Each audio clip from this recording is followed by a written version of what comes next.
विद्यार्थिनींनो, पाठीमागच्या तासाला आपण बौद्धिक दृष्टीने भिन्न असलेल्या मुलांच्या बाबतीत विचार करताना अलौकिक बुद्धिमत्ता असणारी मुलं या अनुषंगाने आपण चर्चा केली. आजच्या तासाला आपण मॉड्यूल नंबर 2 मधल्या घटक नंबर 2 मधील तिसरा मुद्दा आपण विचारात घेणार आहोत. तो म्हणजे सृजनशील बालके, क्रिएटिव्ह चाइल्ड्स. तसं क्रिएटिव्ह चाइल्ड याचा विचार करताना आपण सर्वसाधारण एक विचार केला की एखादं मूल किंवा प्रत्येक मूल ज्यावेळेस जन्माला येतं त्यावेळेस एक सर्वसामान्य विचार समाजामध्ये रूढ झालेला दिसून येतो. तो हा विचार असतो की जन्मलेलं मूल किंवा मुलगी ही ईश्वरदत्त देणगी आहे. ती ईश्वराने निर्माण केलेली एक प्रकारची व्यक्तीला दिलेली एक देणगी असते, गिफ्ट असते. असा जरी विचार असला तरी प्रत्येक मूल किंवा मुलगी जन्माला आल्यानंतर प्रत्येक मुलामध्ये किंवा मुलीमध्ये सगळी गुणवैशिष्ट्ये समान प्रमाणात किंवा सारख्याच प्रमाणात निर्माण होत नाहीत. प्रत्येकामध्ये विशिष्ट स्वरूपाचा भेद हा असतोच. मुलगी असेल तर मुलीमध्ये भेद आढळतात, मुलगा असेल तर मुलामध्ये भेद आढळतात. म्हणजे प्रत्येक व्यक्ती जन्मतः ही भिन्न भिन्न असते. प्रत्येक व्यक्तीची किंवा प्रत्येक बालकाची क्षमता, त्याची योग्यता, त्याची आवड निवड, त्याचे दृष्टिकोन, त्याची कल्पनाशक्ती, त्याची विचारशक्ती किंवा त्यामध्ये असणाऱ्या वेगवेगळ्या प्रकारच्या शारीरिक, मानसिक किंवा बौद्धिक ज्या क्षमता असतात त्या क्षमता ह्या भिन्न भिन्न असतात. आता ह्या क्षमता उपजत असतात, परंतु प्रत्येक व्यक्तीमध्ये त्याचं प्रमाण हे वेगवेगळं असलं दिसून येतं. आणि काळाच्या ओघामध्ये जसजसं व्यक्तीचं वय वाढत जातं, जसजसे त्याला अनुभव मिळत जातात, जसजसं तो ज्ञान संपादन करतो तसतसे त्याच्यामध्ये असलेल्या वेगवेगळ्या प्रकारच्या क्षमता ह्या विकसित होत जातात. परंतु जन्म ही ईश्वराची देणगी असली तरी प्रत्येक व्यक्तीमध्ये काहीतरी नवनिर्माण करण्याची क्षमता ही जन्मतः किंवा उपजत संक्रमित झालेली दिसून येते. कोणत्याही प्रकारची क्षमता, मग ती लेखन क्षमता असेल, वाचन असेल, विचार करण्याची क्षमता असेल, क्षमता अनेक प्रकारची आहे.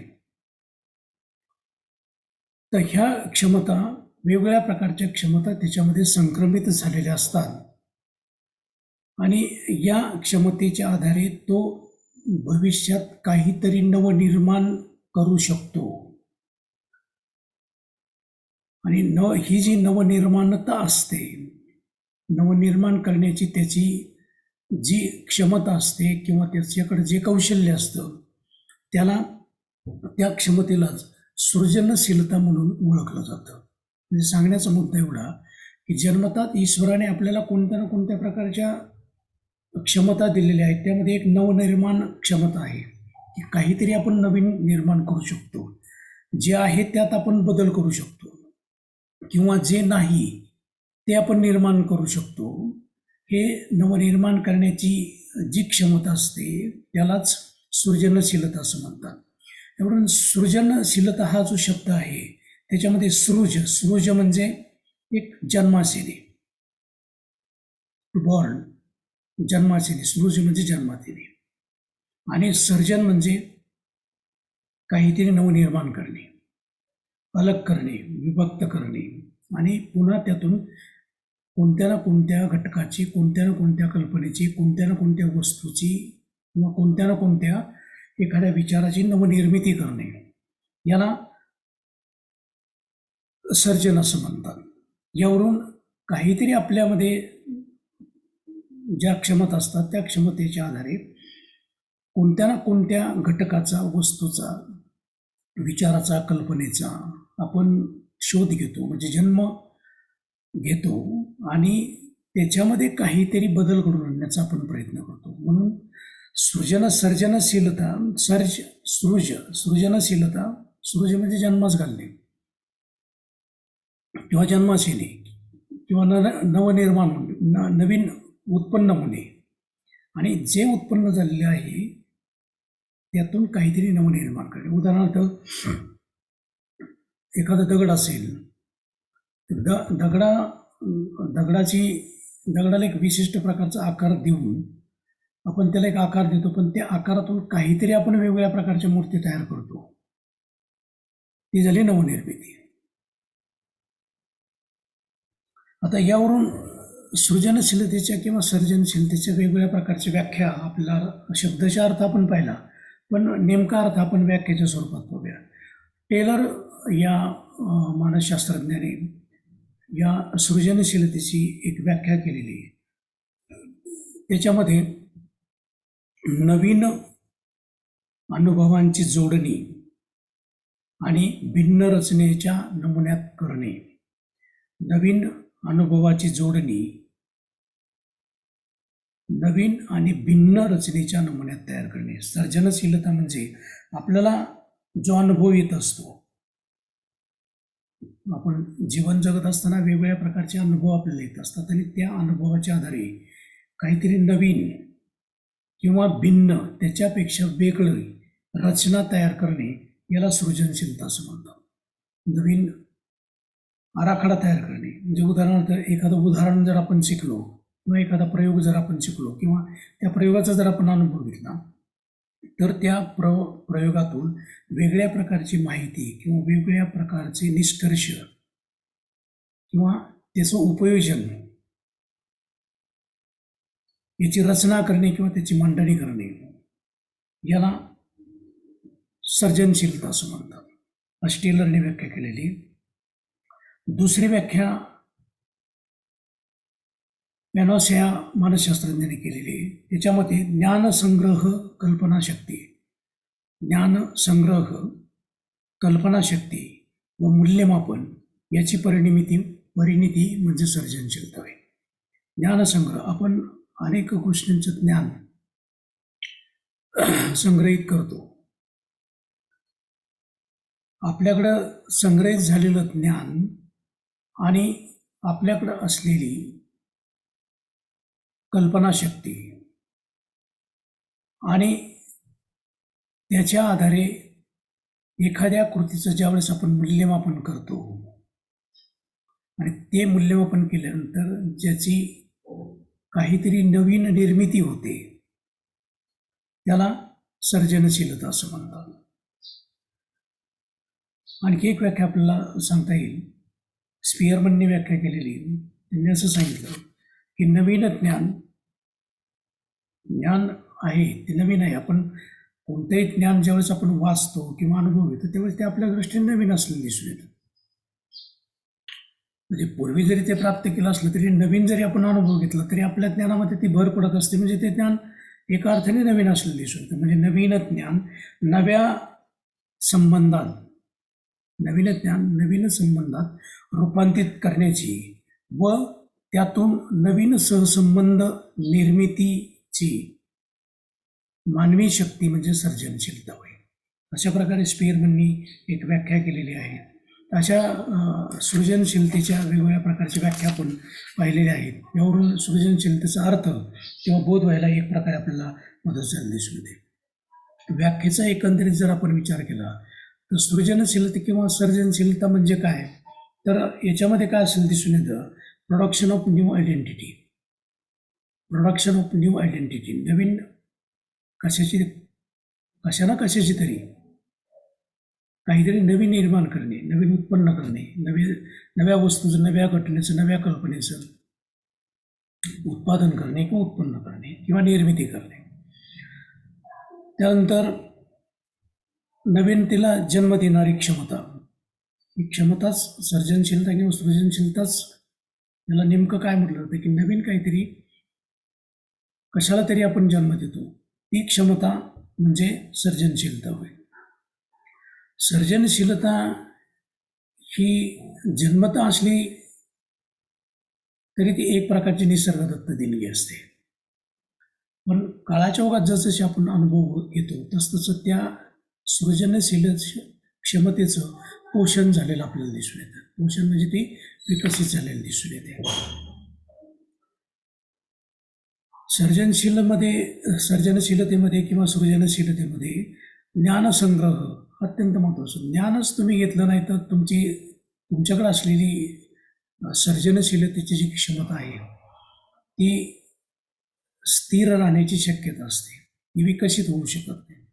म्हणजे ज्यावेळेस आपण सातत्याने ज्ञान घेण्याचा ज्यावेळेस प्रयत्न करतो त्यावेळेस आपली बौद्धिक क्षमता, आपली विचार क्षमता, आपली कल्पना क्षमता किंवा आपल्या मानसिक क्षमतेचा एक प्रकारे विकास झालेला दिसून येतो. आणि त्यामुळं जे ज्ञान आपण संग्रहित करतो, जे ज्ञान आपण मिळवतो ते ज्ञान संग्रह किंवा ज्ञानाचं संघटन, त्याचबरोबर आपल्याकडे असलेली कल्पनाशक्ती आणि त्याचं योग्यरीत्या मूल्यमापन, ह्या 3 गोष्टी सर्जनशीलतेमध्ये किंवा सृजनशीलतेमध्ये अत्यंत महत्त्वाच्या मानल्या जातात. यावरून सृजनशीलते किंवा सर्जनशीलतेची काही वैशिष्ट्ये आपल्याला सांगता येईल. आत्तापर्यंत आपण त्याची व्याख्या पाहिली की सृजनशीलता किंवा सर्जनक्षमता ही जी आहे एक निसर्गदत्त देणगी असं दिसून येते आणि ती प्रत्येक व्यक्तीमध्ये, प्रत्येक बालकामध्ये, मुलामुलीमध्ये ही वेगवेगळ्या प्रकारची असं दिसून येते. जसं आपण ज्ञान प्राप्त करतो, ज्ञान मिळवतो, ज्ञानाचं संघटन करतो, तसं या सृजनशील क्षमतेचा विकास किंवा क्षमता ती विकसित झालेली आपल्याला दिसून येते. त्यावरून आपण वेगवेगळ्या प्रकारच्या सृजनशीलतेच्या व्याख्याही आपण विचार घेतल्या. त्याच्यानंतर सृजनशील किंवा सर्जनशीलतेची वैशिष्ट्ये नेमकी कोणती असतात तर ती वैशिष्ट्ये आपण विचारात घेऊ. एक पहिलं वैशिष्ट्य आपल्याला सांगता येईल की सृजनशील किंवा सर्जनशील ही युनिव्हर्सल आहे. युनिव्हर्सल म्हणजे सार्वत्रिक, विश्वव्यापी. ते अमुक एखाद्या व्यक्तीकडं आहे किंवा अमुक एखाद्याच ठिकाणी आहे किंवा अमुक एखाद्या सजीव प्राण्यामध्ये किंवा घटकामध्ये आहे असं आपल्याला म्हणता येणार नाही. तर ती युनिव्हर्सल असते, सार्वत्रिक स्वरूपाची असते. सर्जनशीलता ही सार्वत्रिक असते, युनिव्हर्सल. त्यानंतर दुसरं वैशिष्ट्य आपल्याला सांगता येईल की सर्जनशीलता ही जन्मजात आहे, तशीच ती प्राप्तही केली जाऊ शकते. क्षमता आहे पण ती क्षमता भविष्यामध्ये आपण प्राप्त करू शकतो. म्हणजे एखाद्या व्यक्तीला जन्मताच चित्र काढता येत असं नाही, पण चित्र काढण्याची क्षमता तिच्यामध्ये जन्मजात असते, पण ती विकसित करता येते. एखाद्या व्यक्तीमध्ये ती आणखी फुलवता येते, आणखी विकसित करता येते. म्हणजे तशी ती सर्जनशीलता अशी गोष्ट आहे की ती जन्मतात असतेच, पण त्याचबरोबर नंतर आपण जसं ज्ञानसंग्रह करू, आपण वेगवेगळ्या प्रकारचे अनुभव घेऊ आणि त्या अनुभवाच्या आणि ज्ञानाच्या आधारे किंवा कल्पनाशक्तीच्या आधारे आपण आपल्यामध्ये असलेली क्रिएटिव्हिटी आपण आणखी विस्तृत करू शकतो. सर्जनशीलतेचं तिसरे एक वैशिष्ट्य आपल्याला सांगता येईल ते म्हणजे सर्जनशीलता ही संकुचित संकल्पना आहे. तिचं क्षेत्र व्यापक आहे. म्हणजे अमुक एका क्षेत्रामध्येच आहे, म्हणजे ती शिक्षण क्षेत्रामध्येच आहे असं नाही. ती औद्योगिक क्षेत्रामध्ये आहे, वाहतूक क्षेत्रामध्ये आहे, सांस्कृतिक क्षेत्रामध्ये आहे, कला क्षेत्रामध्ये आहे, संगीत क्षेत्रामध्ये आहे. प्रत्येक क्षेत्रामध्ये सर्जनशीलता ही ठासून भरलेली असते. क्षणाक्षणाला किंवा पदोपदी आपल्याला सर्जनशीलतेचे उदाहरणं, सर्जनशीलतेचे अनुभव, सृजनशीलतेचे अनुभव प्रत्येक क्षेत्रामध्ये आपल्याला पाहायला मिळतात. म्हणजे त्याचं क्षेत्रही मर्यादित नाही. आजच्या टेक्निकल युगामध्ये आपण पाहतो प्रचंड मोठ्या प्रमाणात सृजनशीलता किंवा सर्जनशीलता विकसित झालेली आपल्याला दिसून येते. त्यानंतर चौथं वैशिष्ट्य आपल्याला सांगता येईल, सर्जनशीलता ही नैसर्गिक असते. म्हणजे ती जन्मानंतर प्राप्त करता येते, विकसित करता येते, तिचं पोषण करता येतं. पण मुळात जर ती आपल्यामध्ये नसेलच, आपल्यामध्ये जर नसेलच, ही क्षमताच जर नसेल, तर मात्र पाहिजे तेवढ्या प्रमाणात आपल्याला ती भविष्यात प्राप्त करता येते. पण ईश्वराने ही एक निसर्गदत्त देणगी प्रत्येक व्यक्तीला, प्रत्येक मुलाला किंवा मुलीला दिली, म्हणून ती नैसर्गिक असते, ती कृत्रिम नाही, नैसर्गिक असते. जन्मताच ती आपल्यामध्ये संक्रमित झालेली दिसून येते. त्यानंतर 5वं वैशिष्ट्य आपल्याला सांगता येईल, सर्जनशीलतेचे प्रशिक्षणाच्या आधारे पोषण करता येऊ शकते किंवा करता येते. निसर्गदत्त देणगी आहे, पण त्याला योग्य रीतीने दिशा मिळाली, योग्य रीतीने मार्गदर्शन मिळालं, योग्य रीतीने प्रशिक्षण मिळालं, तर ती सहज विकसित झाली दिसून येते. उदाहरणार्थ एखादी व्यक्ती अशी आहे की त्याला गाता येतं, पण गाण्याचं तिला प्रशिक्षण मिळालं नाही, तर तिच्याकडे जी सर्जनशीलता आहे गायनाची, ती विकसित होणार नाही. म्हणून सृजनशीलतेसाठी प्रशिक्षण हे अत्यंत महत्त्वाचं असलेलं दिसून येतं. उदाहरणार्थ प्रत्येकाला धावता येतं, पण धावण्याचं जे टेक्निक आहे, धावण्याच्या तंत्राचं योग्य रीतीने त्याला प्रशिक्षण मिळालं, तर त्यामध्ये तो आपली क्रिएटिव्हिटी दाखवू शकतो. एखाद्या व्यक्तीमध्ये विचार किंवा लेखन क्षमता आहे, सृजनशीलता आहे, विचार मांडण्याची कल्पना आहे, पण त्याला कधी विचार मांडण्याचं डायस किंवा स्टेज त्याला जर उपलब्ध झालं नाही, त्याला तशा प्रकारे मार्गदर्शन जर त्याला मिळालं नाही, आवश्यक तशा प्रकारचं पोषक वातावरण जर त्याला मिळालं नाही किंवा योग्य रीतीने प्रशिक्षण मिळालं नाही, तर त्याचं योग्य रीतीने पोषण होत नाही. म्हणजे सृजनशीलतेसाठी पोषण हे अत्यंत महत्त्वाचं असतं. एक 6वं वैशिष्ट्य आपल्याला सृजनशीलतेचे किंवा सर्जनशीलतेचं सांगता येईल, ते म्हणजे सर्जनशीलता असेल तर कोणत्याही समस्येचं तात्काळ किंवा पटकन निराकरण होण्यास मदत होते. समस्या सोडवण्यासाठी सर्जनशीलता ही अत्यंत महत्त्वाची असते. मग कोणत्याही एखाद्या यंत्रामध्ये बिघाड झालेला असेल, तर व्यक्तीकडे क्रिएटिव्हिटी जर असेल, तर कमीत कमी वेळात त्या यंत्रामधला दोष ती व्यक्ती दूर करू शकते.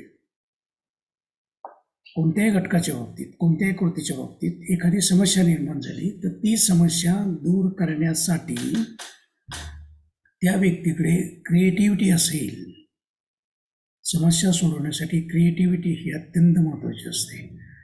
कुठेही एखादा संघर्ष निर्माण झाला, कौटुंबिक असेल, सामाजिक असेल, समूह संघर्ष असेल, शाळेमध्ये वेगवेगळ्या प्रकारचे संघर्ष असतील, तर ज्या व्यक्तीकडे सृजनशीलता आहे, सर्जनशीलता आहे, काहीतरी वेगळं करण्याची, काहीतरी वेगळं मांडण्याची, काहीतरी वेगळी दिशा दाखवण्याची वृत्ती, क्षमता, शक्ती ज्या व्यक्तीकडे आहे, त्या व्यक्ती आपोआप समस्या सोडू शकतात.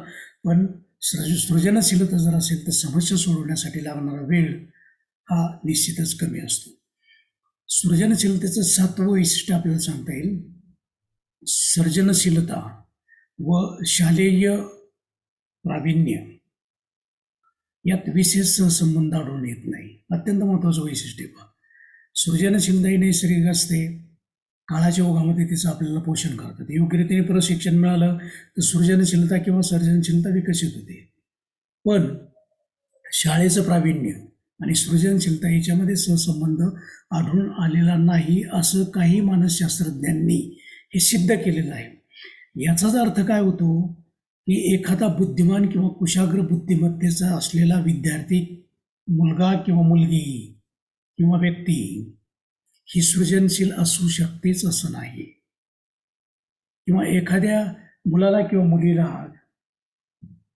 वर्गामध्ये प्रावीण्य मिळवता येत नाही, तिला लिहिता येत नाही, वाचता येत नाही, पण इतर गोष्टीमध्ये मात्र ती सहजपणे नेतृत्व स्वीकारते, सहजपणे काहीतरी नवनिर्माण कृती करून दाखवते, इतरांपेक्षा वेगळं करण्याचा प्रयत्न करते.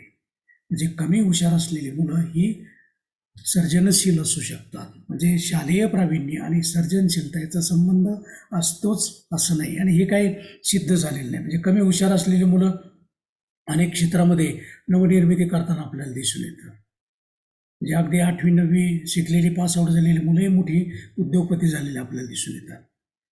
किंवा 10वी बोर्डामध्ये 12वीच्या बोर्डामध्ये विद्यापीठाच्या शेवटच्या पदवी पदव्युत्तर परीक्षेमध्ये प्रावीण्य मिळवलेला विद्यार्थी आज बेकार अवस्थेत फिरलेला आपल्याला दिसून येतो. म्हणजे सृजनशीलता आणि शालेय प्रावीण्य याचा सहसंबंध असतोच असं नाही. त्याच्यानंतर एक 8वं वैशिष्ट्य आपल्याला सर्जनशीलतेचं सांगता येईल.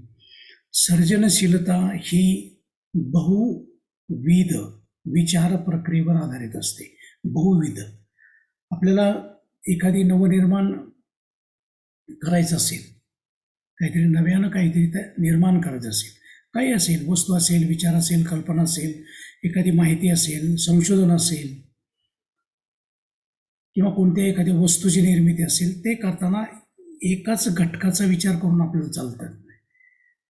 त्या वस्तूमधून काहीतरी नवनिर्माण करण्यासाठी त्या वस्तूवरती कॉन्सन्ट्रेट होणं अत्यंत गरजेचं असतं. पण त्या वस्तूमधून किंवा घटकामधून काहीतरी नवीन निर्माण करण्यासाठी शेकडो प्रकारचे विचार, शेकडो प्रकारच्या कल्पना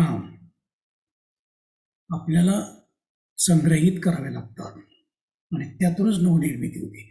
उदाहरणार्थ एखादा दगडाचा गोटा आहे, तो गोटा समोर ठेवून त्याच्यावरती नुसतं छनीने हाणून मूर्तीची निर्मिती होणार नाही.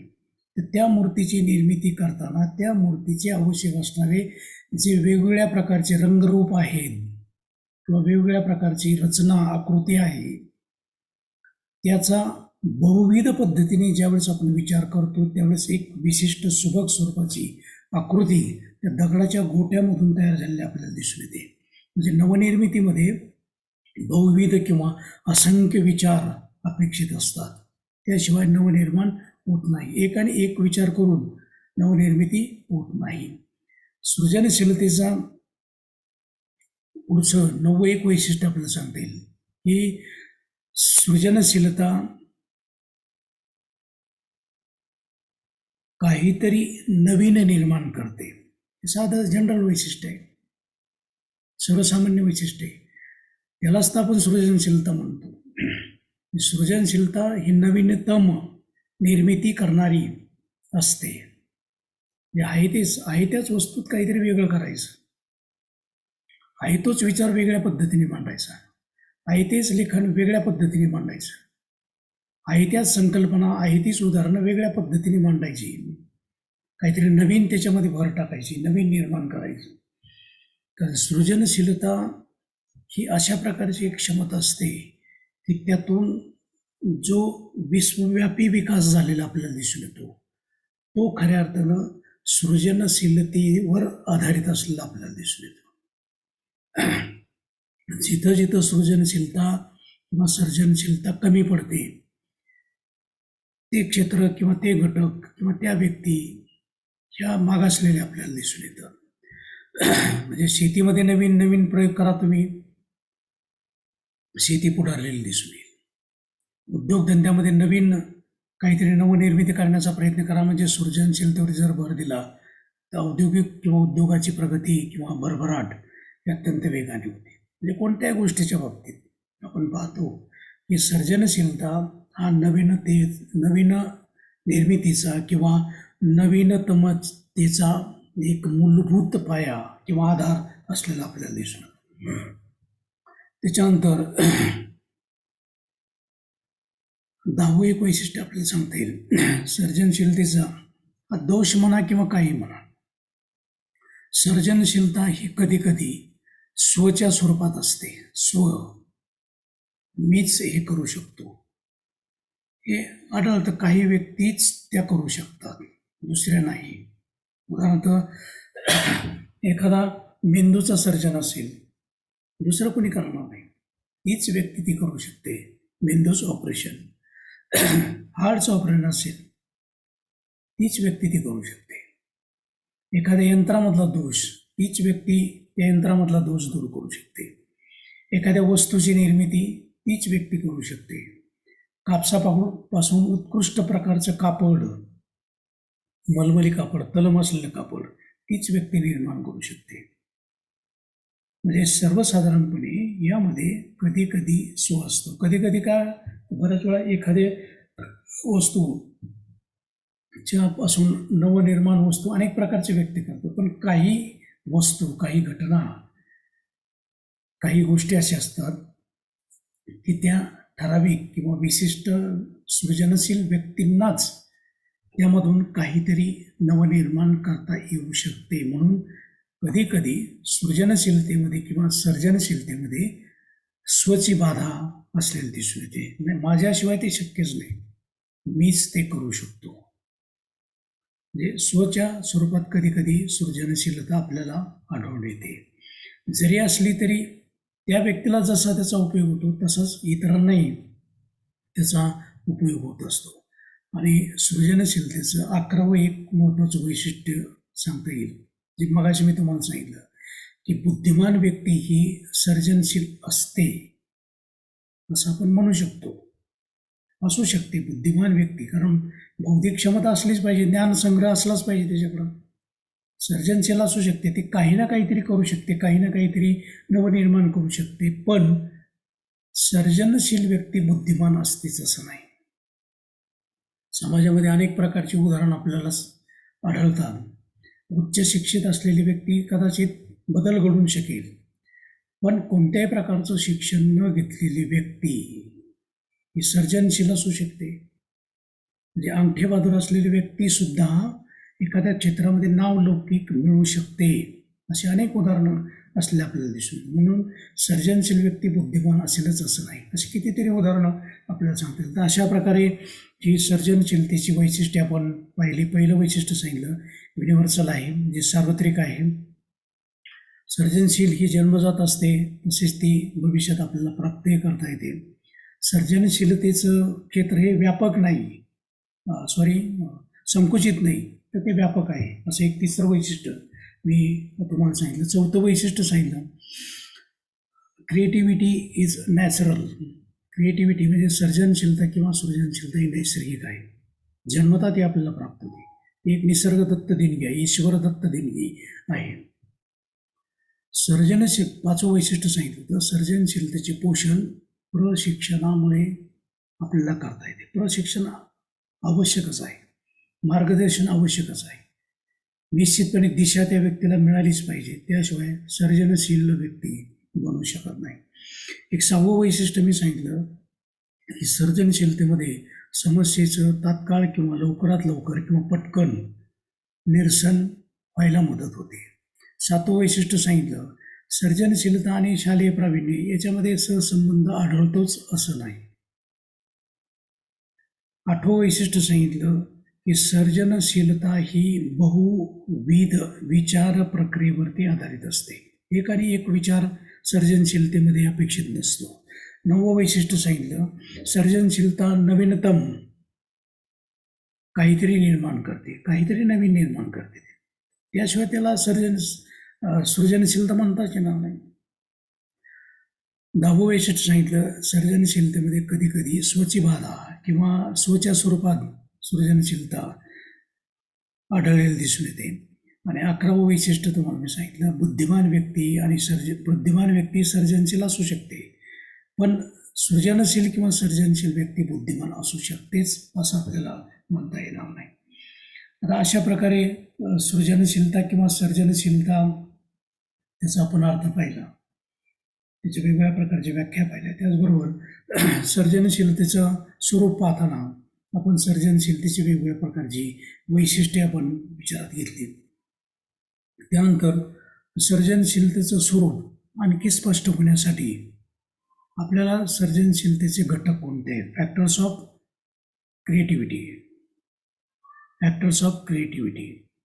आता क्रिएटिव्हिटी याचा अर्थ आपण पाहिला, पण त्याच्यामध्ये नेमके कोणते घटक अपेक्षित आहेत, कोणते फॅक्टर्स की ज्यामुळे सर्जनशीलतेची किंवा सृजनशीलतेची संकल्पना आपल्याला तयार झालेली दिसून येते, किंवा ते घटक पाहिल्याशिवाय सृजनशीलतेची संकल्पना किंवा त्याचं स्वरूप आपल्याला नीटपणे समजायला मदत होणार नाही. म्हणून सृजनशीलतेचे घटक जे आहेत ते आपण पाहूया. तर सृजनशीलता ही एक क्षमता आहे, एक ॲबिलिटी आहे, क्षमता आहे.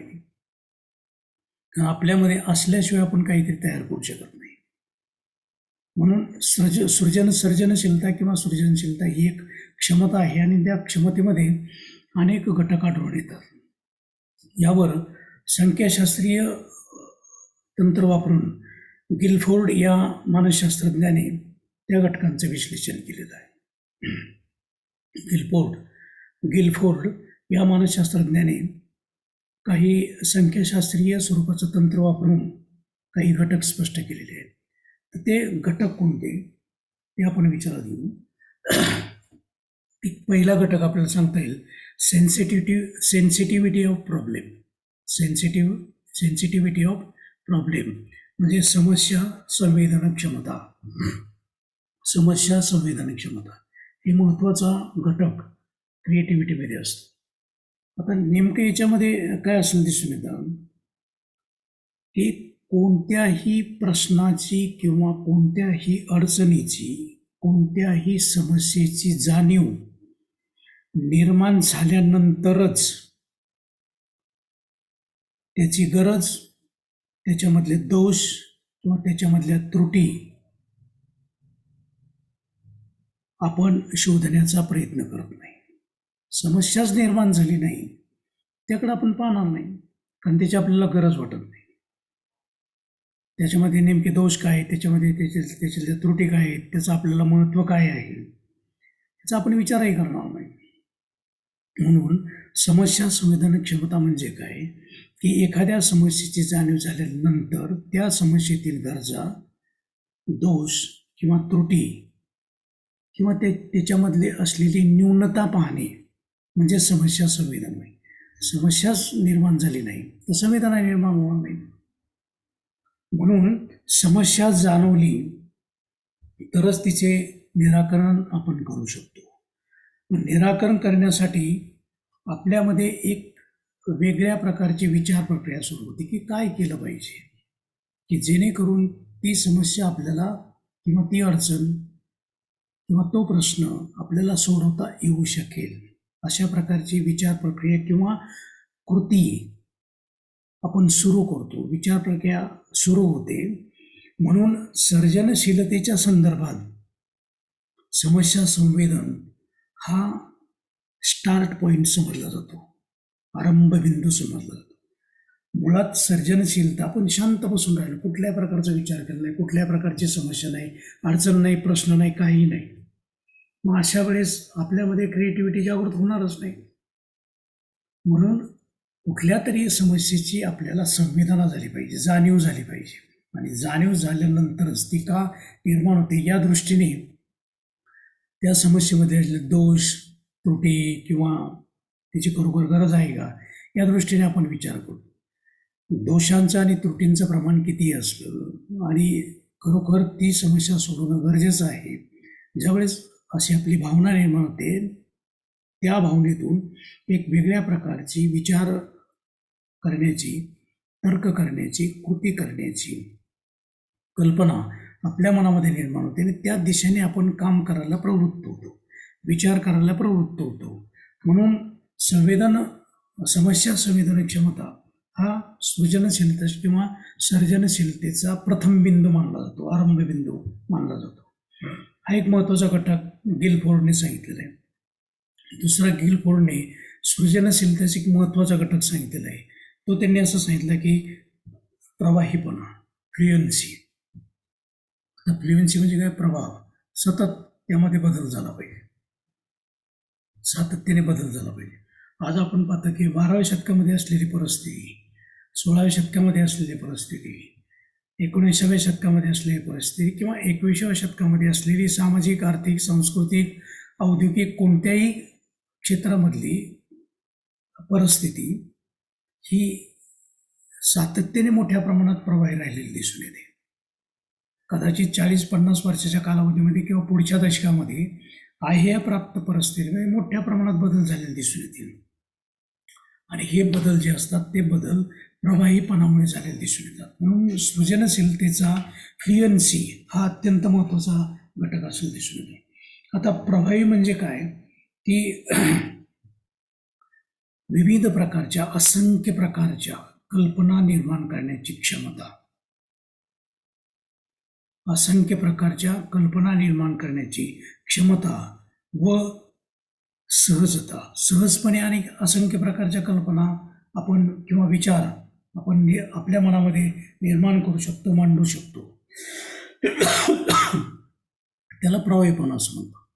जर आपण एक आणि एकच विचार डोक्यामध्ये घेऊन बसलो तर प्रभावीपणाचा स्थिर भाव निर्माण झालेला आपल्याला दिसून येतो. ती प्रवाही होत नाही, स्टॉक झालेला दिसून येतो, साठा झालेला दिसून येतो.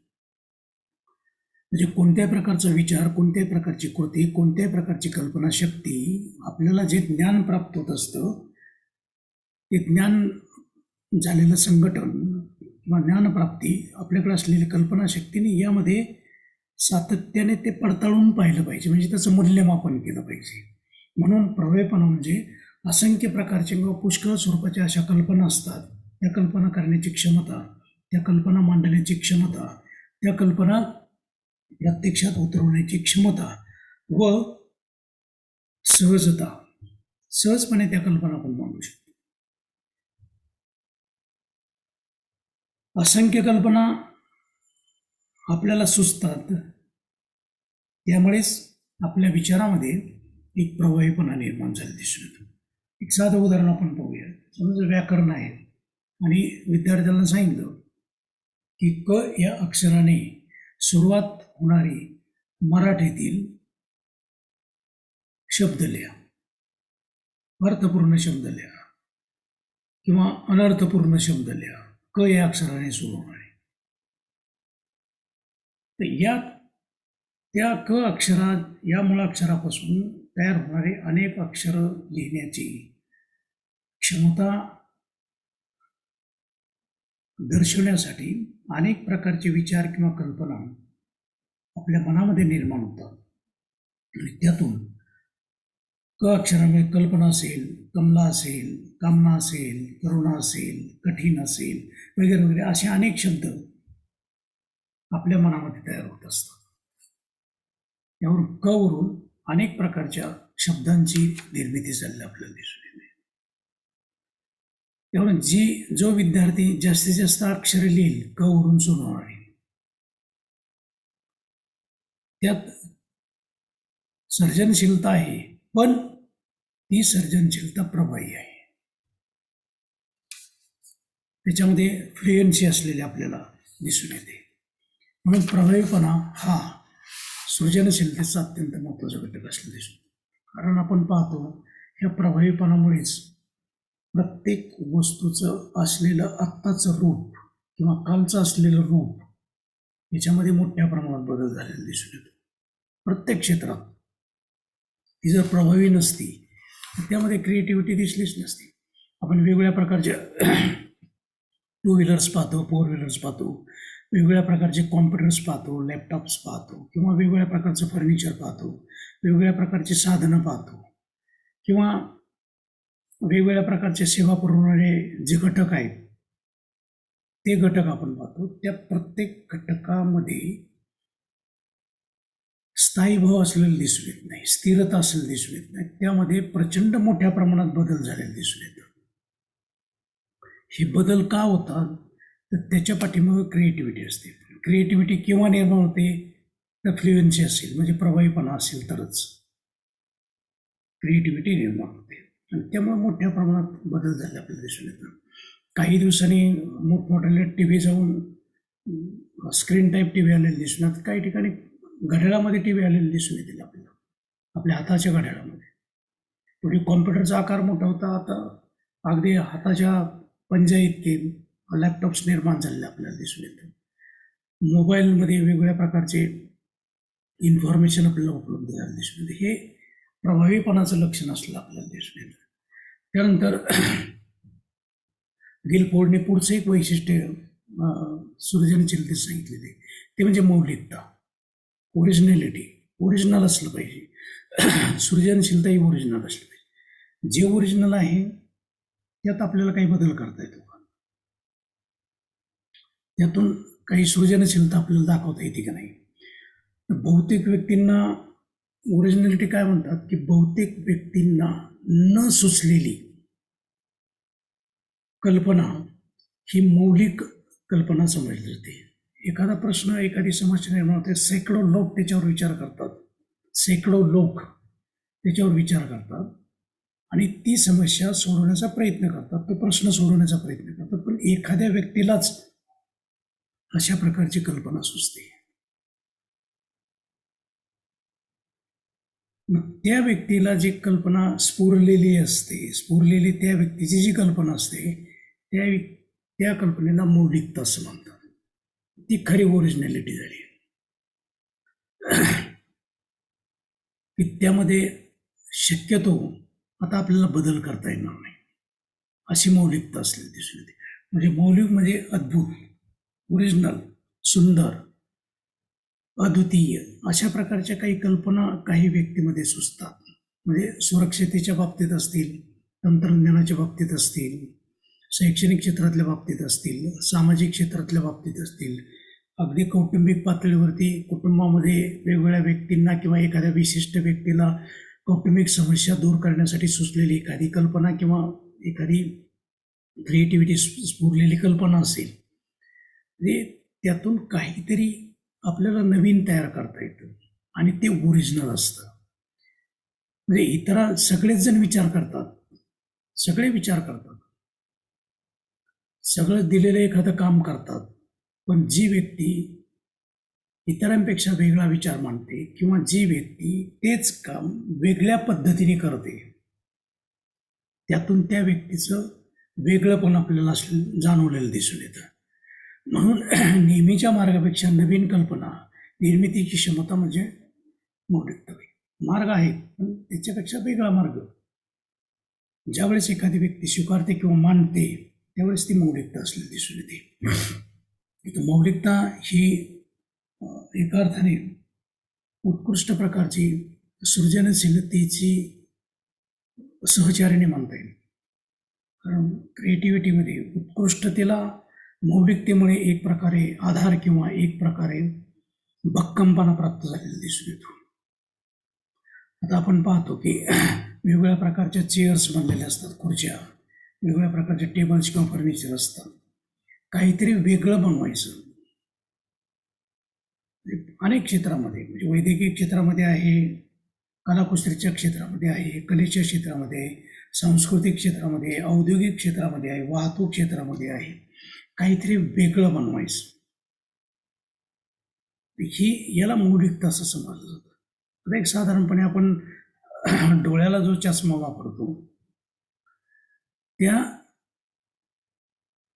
चष्म्यामध्ये अशा प्रकारची काही बहुविधता आणणे, हे सुद्धा एक क्रिएटिव्हिटीचं उदाहरण असलेलं आपल्याला दिसतं. शेकडो प्रकारचे लोक तशा प्रकारचे चष्मे घेतात, कारण ते चष्मे अशा लोकांना आकर्षित करतात. हे क्रिएटिव्हिटीचा हा एक महत्त्वाचा घटक असलेला दिसून येतो. त्यानंतर लवचिकता, फ्लेक्झिबिलिटी. अनेक कल्पना ज्यावेळेस आपल्याला आठवतात आणि त्यातून इष्ट तो बदल किंवा अनुकूल तो बदल करण्याची क्षमता म्हणजे लवचिकता. एखादी गोष्ट समोर आहे पण त्यामध्ये बदल करायचा आहे, त्यासाठी अनेक गोष्टी आपल्याला आठवाव्या लागतात आणि त्यातून एखाद्या गोष्टीच्या आधारे किंवा एकापेक्षा जास्त कल्पनेच्या आधारे, विचाराच्या आधारे त्या घटकामध्ये आपल्याला बदल घडवून आणता येतो, म्हणजे लवचिकता होईल. संयोजन. आता संयोजन हे देखील या सृजनशीलतेचं अत्यंत महत्त्वाचं, संघटन अत्यंत महत्त्वाचं असं दिसून येतं. संयोजन तर केलंच पाहिजे. आता संयोजन म्हणजे काय की आपल्याकडं जी पूर्वनियोजित कल्पना होती, त्या कल्पनेला काहीतरी वेगळा अर्थ देणे आणि त्या कल्पनेत परिवर्तन घडवून आणणे आणि त्याचा उपयोग करून नेहमीच्या वस्तूपेक्षा वेगळ्या प्रकारची वस्तू तयार करणे किंवा त्यामध्ये सुधारणा घडवून आणणे, याला संयोजन असं म्हणतात. उदाहरणार्थ एखादी पिशवी आपल्याकडे आहे, पण ती पिशवी अशा प्रकारची बनवली पाहिजे की तिचा उपयोग आपल्याला सामान आणण्यासाठी पण झाला पाहिजे आणि त्या पिशवीचा उपयोग कधी कधी आपल्याला टोपी म्हणून सुद्धा घालता आला पाहिजे. अशा प्रकारे त्याचं आपल्याला याला संयोजन असं म्हणतात. म्हणजे आपल्याकडे कल्पना आहे पूर्वी, पण त्या पूर्वनियोजित कल्पनेला वेगळ्या प्रकारचा आकार देऊन त्यामध्ये परिवर्तन घडवून आणणे व जी वस्तू आहे त्या वस्तूत बदल घडवून आणणे, नेहमीपेक्षा त्या वस्तूचा वेगळा उपयोग करणे किंवा त्या वस्तूच्या उपयोग करण्यामध्ये सुधारणा घडवून आणणे, याला संयोजन असं म्हणतात. तर अशा प्रकारे सृजनशीलते किंवा सर्जनशीलतेचे वेगवेगळ्या प्रकारचे घटक तुम्हाला मी सांगितले. त्याच्यामध्ये प्रामुख्याने समस्या संवेदन क्षमता, प्रवाहीपणा, त्यानंतर मौलिकता, लवचिकता आणि संयोजन असे 5 घटक सांगितले.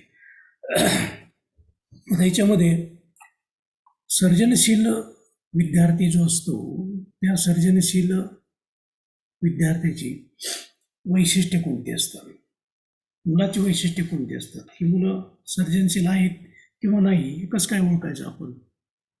त्याच्यामध्ये एक पहिलं, अशी मुलं जी असतात ती नवीन कृती नवीन विचार करतात, नवीन कृती किंवा नवीन विचार करतात.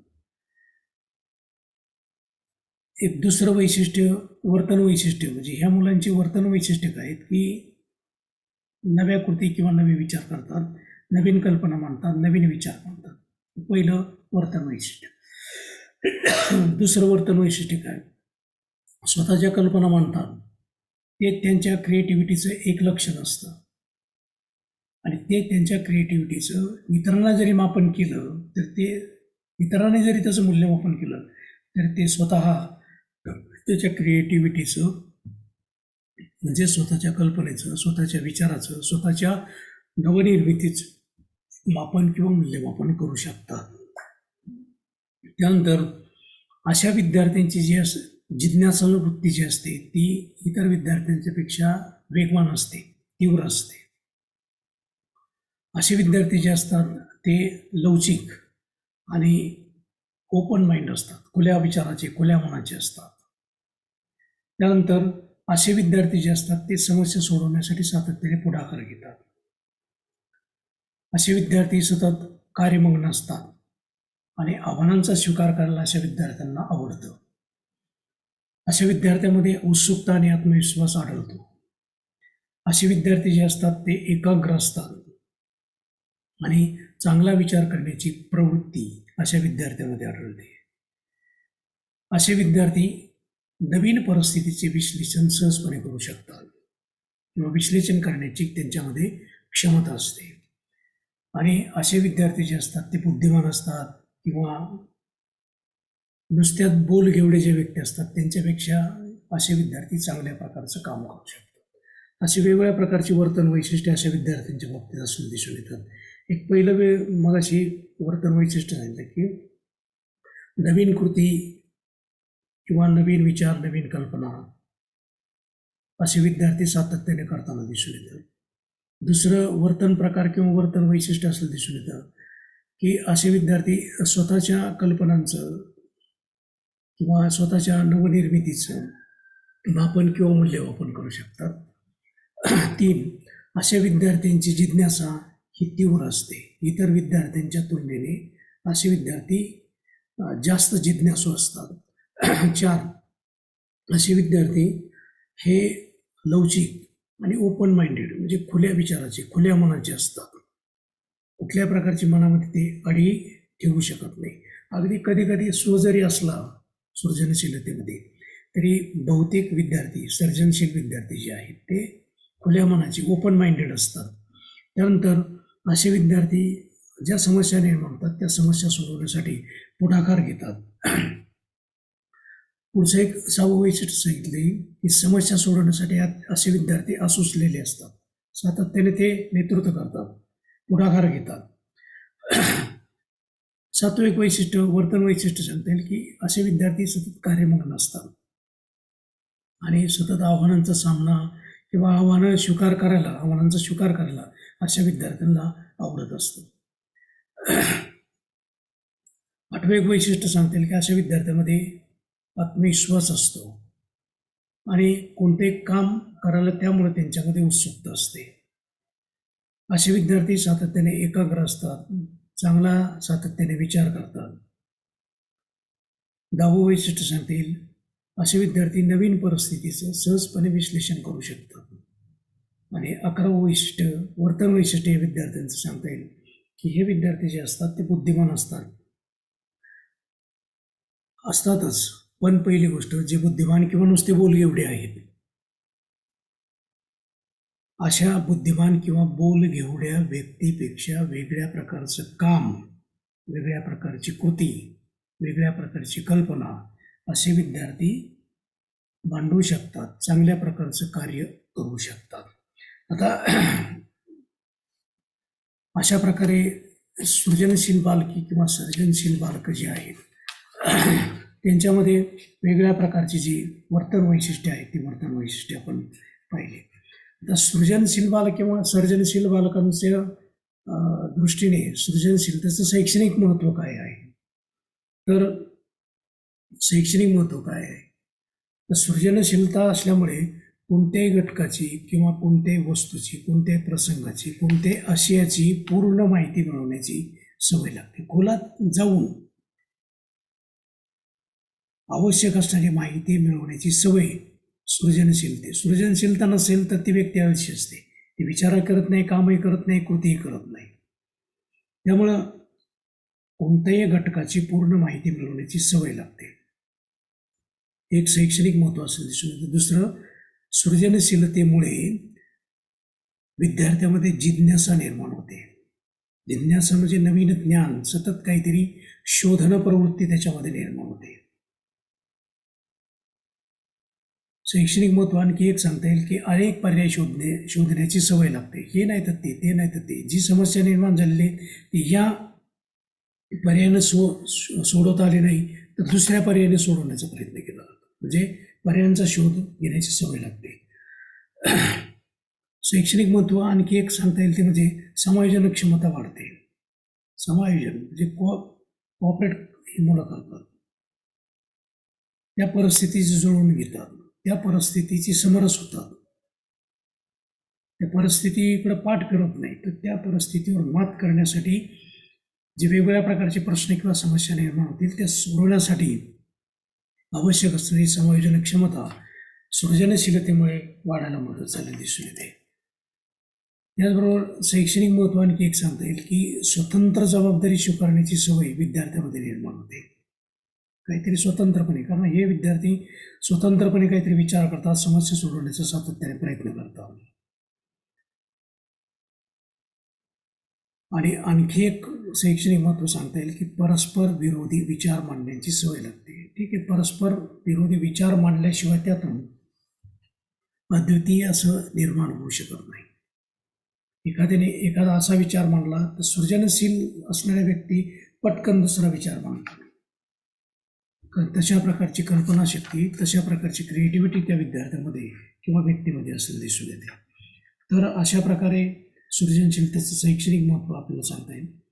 आता हे सृजनशील विद्यार्थी आहेत, ते सृजनशील विद्यार्थ्याच्या बाबतीत शिक्षकाची नेमकी भूमिका काय असते, यासाठी शिक्षकाने नेमकं काय केलं पाहिजे. एक पहिलं सांगता येईल, विद्यार्थ्यामध्ये जागृती निर्माण करणे. सृजनशीलता निर्माण करायची असेल तर जागृती ही अत्यंत महत्त्वाची असते, कारण समस्या संवेदना निर्माण झाल्याशिवाय क्रिएटिव्हिटी निर्माण होत नाही. आणि विद्यार्थ्यामध्ये ह्या सृजनशीलतेची क्षमता ही जन्मजात असते, ईश्वरी देणगी आहे, नैसर्गिक देणगी आहे ती. पण तशा प्रकारची जागृती, जाणीव विद्यार्थ्यांना करून दिली पाहिजे. त्यांना काहीच करायला लावलं नाही, विचारच करायला लावलं नाही, कृतीच करायला लावली नाही तर क्रिएटिव्हिटीला पोषक वातावरण निर्माण होणार नाही. म्हणून जागृती निर्माण करणे. त्याचबरोबर अनेक प्रकारचे अनुभव असतात, ते अनुभव विद्यार्थ्यांसमोर मांडणे, कारण अनुभवातून ज्ञानसंग्रह व्हायला मदत होते. ज्ञानसंग्रह झाला की कल्पना क्षमता विकसित होते, त्यामुळे काहीतरी नवीन निर्माण करण्याची उर्मी विद्यार्थ्यामध्ये निर्माण होऊ शकते. त्याचबरोबर शिक्षकाने विद्यार्थ्यांना वेगवेगळ्या प्रकारच्या संधी दिल्या पाहिजे. ठीक आहे, डायसवरती बोलण्याच्या, लेखन करण्याच्या, विचार मांडण्याच्या किंवा वेगवेगळ्या प्रकारच्या कृती करण्याच्या, वेगवेगळ्या प्रकारच्या वस्तू संग्रह करण्याच्या, वस्तूपासून आणखी वेगळ्या वस्तू तयार करण्याच्या अनेक प्रकारच्या संधी विद्यार्थ्यांना दिल्या गेल्या पाहिजे. त्याशिवाय त्याच्यामध्ये नेमक्या कोणत्या आवडीनिवडी आहेत, कोणत्या क्षमता आहेत, कोणते दृष्टिकोन आहेत, तो काय करू शकतो हे आपल्याला समजू शकणार नाही. म्हणून वेळोवेळी संधी दिली पाहिजे. त्याचबरोबर आणखी एक महत्त्वाचं, प्रतिसाद किंवा प्रतिक्रिया व्यक्त करण्याचं स्वातंत्र्य दिलं पाहिजे. प्रतिक्रिया व्यक्त करायचं स्वातंत्र्यच दिलं नाही तर कल्पनाशक्तीचा विकास होणार नाही. त्याच्याकडे असलेलं ज्ञानसंग्रह ते प्रभावी होणार नाही. त्याला योग्य रीतीने त्याचं संयोजन करता येणार नाही. त्याच्यामध्ये लवचिकता येणार नाही. म्हणून जो विद्यार्थी असेल त्या विद्यार्थ्याला प्रतिक्रिया व्यक्त करण्याची किंवा प्रतिसाद देण्याचं स्वातंत्र्य दिलं पाहिजे. त्यानंतर संवेदनशीलतेत वाढ केली पाहिजे. संवेदनशीलता जर नसेल, सेन्सिटिव्ह तो जर नसेल, कोणत्याही गोष्टीच्या बाबतीत काहीच करायचं नाही. सेन्सिटिव्हिटीची जर मायनस असेल किंवा शून्य असेल किंवा अत्यंत खालच्या पातळीवरती असेल तो विचारच करणार नाही. विचार करणार नाही, कृती करणार नाही. कृती विचार केला नाही, कल्पना निर्माण होणार नाही. कल्पना निर्माण झाल्याने नवीन निर्मिती होणार नाही. म्हणून संवेदनशीलतेत वाढ केली पाहिजे. सातत्याने त्याला प्रेरित केलं पाहिजे. त्यानंतर विद्यार्थी जर मानसिक तणावात असेल तर ते तणाव दूर केले पाहिजे. कारण मानसिकतेचा आपल्या कल्पना शक्तीवरती किंवा आपल्या कार्यावर, आपल्या कृतीवर, आपल्या क्षमतेवर मानसिक ताणाचा निश्चित परिणाम होतो. म्हणून मानसिक ताण जो आहे तो दूर केला पाहिजे. त्यानंतर अनेक पर्याय शोधण्याची त्याला सवय लावली पाहिजे. एक नाही, हा दुसऱ्या पर्याय, तिसरा पर्याय, चौथा पर्याय अनेक शोधण्याची त्याला सवय लागली पाहिजे. एखाद्या वेळेस एखादा विद्यार्थी एखाद्या समस्येचं किंवा प्रश्नाचं अनपेक्षित उत्तर देतो. त्याची कल्पनाही आपण करू शकत नाही, त्याची कोणती अपेक्षाही करू शकत नाही. पण असं अनपेक्षित त्याने जी प्रतिक्रिया व्यक्त केलेली असते किंवा उत्तर दिलेलं असतं त्याच्याकडे शिक्षकाने कधी दुर्लक्ष करू नये, ते पडताळून पाहिलं पाहिजे. कारण कदाचित ते त्याच्या सृजनशीलतेचा दाखला असू शकतो, उदाहरण असू शकतं. म्हणून अनपेक्षित उत्तराकडे किंवा त्याच्या प्रतिक्रियेकडे दुर्लक्ष करू नये. त्यानंतर परस्पर विरोधी दृष्टिकोनाने पाहण्याची सवय लागली पाहिजे. परस्पर विरोध दृष्टिकोन असला तर विचार मंथन घडून येतं, बुद्धिमंथन घडून येतं. आणि त्यातून नवीन विचार, नवीन कल्पना विकसित व्हायला एक प्रकारे मदत झालेली दिसून येते. त्याचबरोबर वेगवेगळ्या पद्धतीने अंदाज मांडण्याची त्यांना संधी दिली पाहिजे. नवनिर्मिती क्षमता ही अनुभवाने प्राप्त होते. म्हणून काहीतरी नवनिर्माण करण्याचा सराव त्यांच्याकडून सातत्याने करून घेतला पाहिजे. अशा प्रकारे आज आपण सृजनशीलता म्हणजे काय, सृजनशीलतेचा अर्थ कोणता, सृजनशीलतेची स्वरूप म्हणजे त्याची वैशिष्ट्ये कोणती, सृजनशीलतेचे घटक कोणते, सृजनशील असणाऱ्या किंवा सृजनशीलता असणाऱ्या बालकाची वर्तन वैशिष्ट्ये कोणती दिसून येतात, आणि सृजनशील जे बालक आहेत ते त्यांच्या सृजनशीलतेच्या बाबतीत किंवा एकंदरीत मुलांच्या बाबतीत सृजनशीलतेचं शैक्षणिक महत्त्व काय आहे, आणि सृजनशील बालक निर्माण होण्यासाठी किंवा सृजनशीलता विकसित होण्यासाठी शिक्षकाने नेमक्या कोणत्या मार्गाचा अवलंब केला पाहिजे. अशा प्रकारे आपण वेगवेगळ्या घटकांचा किंवा मुद्द्यांचा आपण सृजनशील बालक या मुद्द्याचा विचार केला. याच्यानंतर आपण पुढच्या तासाला जो घटक विचार घेणार आहोत तो म्हणजे अध्ययन अक्षम असलेली मुलं. तर त्याच्यामध्ये नेमक्या कोणत्या मुलांचा समावेश होतो, तर त्याच्यामध्ये डिस्लेक्सिया, डिस्कॅल्क्युमिया, डिस्ग्राफिया आणि ऑटिझम.